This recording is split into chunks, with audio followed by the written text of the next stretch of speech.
Okay, can you see the screen now? Yes, perfect. Good.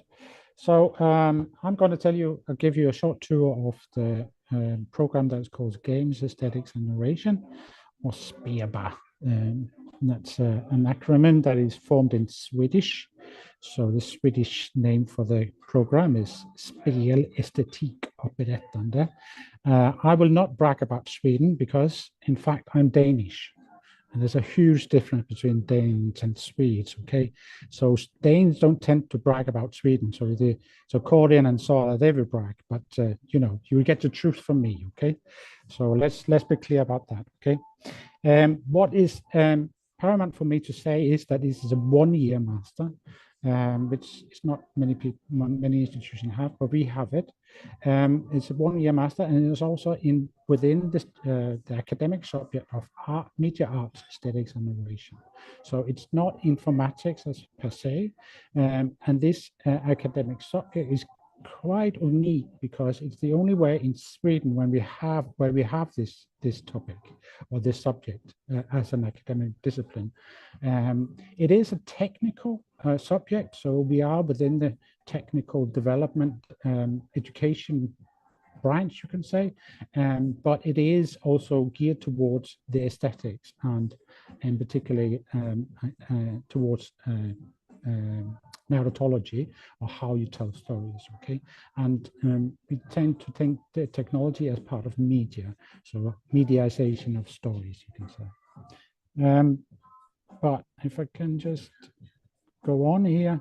So we take game as a focus, and we mean games and also game technology as a focus in terms of reaching a point of interactive stories. That's basically what we are about. Now let's talk about games and game technology, but it doesn't necessarily have to be digital.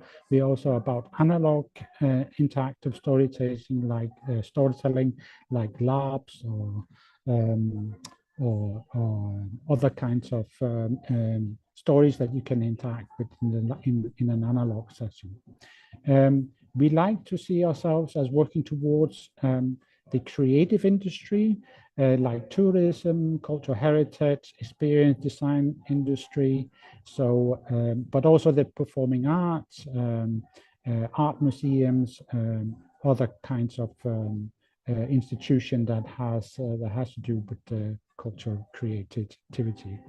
And so we work a lot with museums as an external client that comes in, but we also work with individual companies or artists that are coming in to work with the students, and often we do that in terms of helping both the external client, but also your students to actually collaborate with a professional in the industry.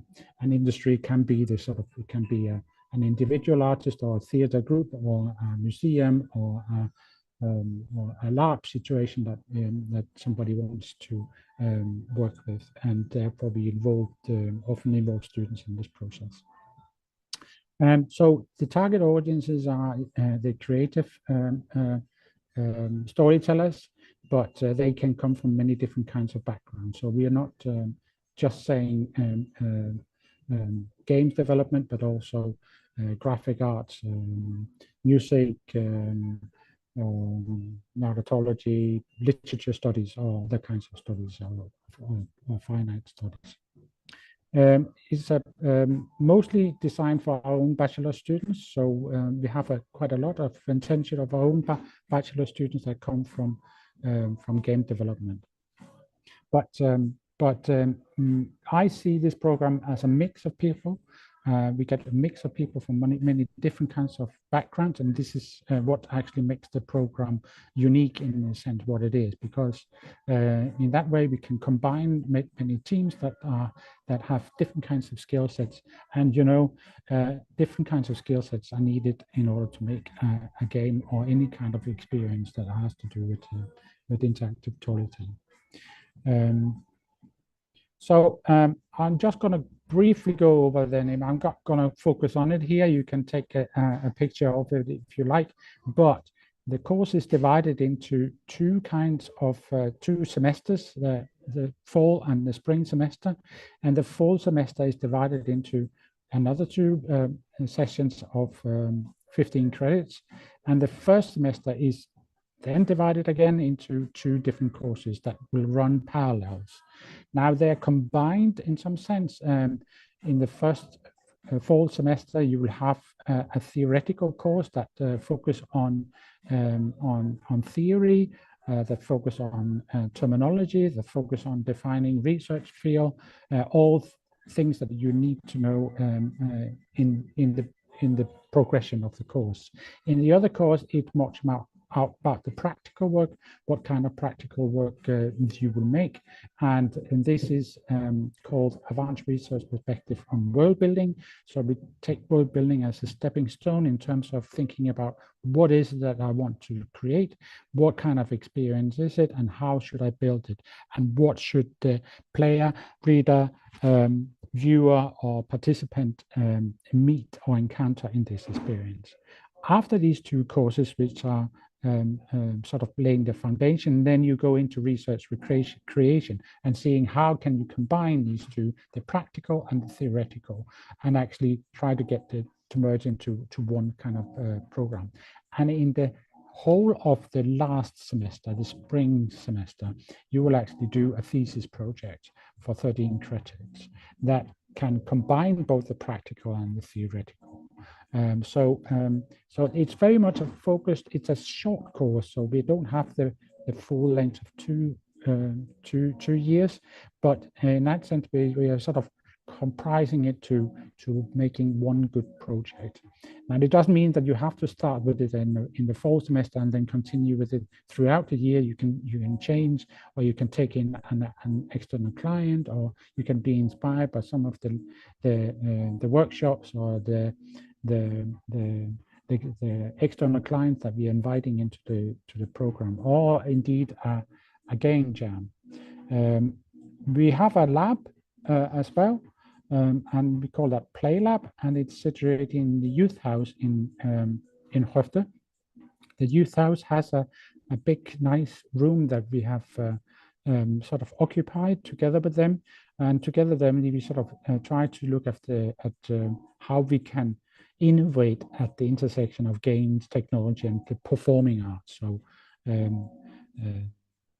very much trying to narrow down what is that we can actually do. But just so you know, we work with games, we think of technology, and we are geared towards the performing arts. But how do we do that? So we don't think games only as computer games or digital games. They can be labs or analog games. They can also be sort of more playful things, more playful experiences. When we talk about technology, we don't talk just about digital technology or computers or something like that. We talk about technology as structures. Technology as structuring an experience. So technology is also the bicycle. So, and I read that the oldest technology is actually fire. So we have to think about technology in a more creative way and not let it just narrow it down to digital technology. The performing art we think about as broad is about people. It's about people communicating. It's about people mediating between ourselves, what we tell stories, how we tell stories. So in that sense, we're also thinking the performing arts not only as stage art or proscenium art, but actually as a form of human interhuman interaction. So this is just to say that we are focusing on these terms, but we think of them as wide, as broad, in order to include all kinds of experiences.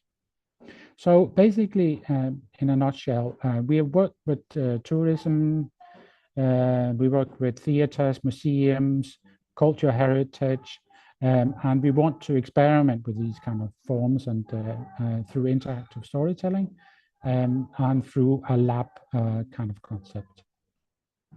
As part of that, we used to organize Erasmus BIP, and we did that this spring together with 5 other institutions. And this year, the BIP is going to be in June. Now you will not experience that, but I can promise that we will organize one for 2027 when you will be on the course. So that will also be an experience, and that will be included in your program, so you don't have to pay extra to participate in. And this will be sort of, so you will, we haven't decided whether it be in Germany or in Ukraine or in Norway, or indeed in Höfte. But hopefully it will be a good experience for you to meet other European game designers.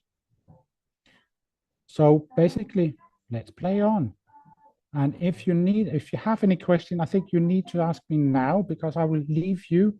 I'm at Sweden Game Conference, which is a conference we have every year, which you can participate in. And this is why there's Musaka in the background. But otherwise, I have my email address down here, so you can contact me via the email as well. I think there's one question there.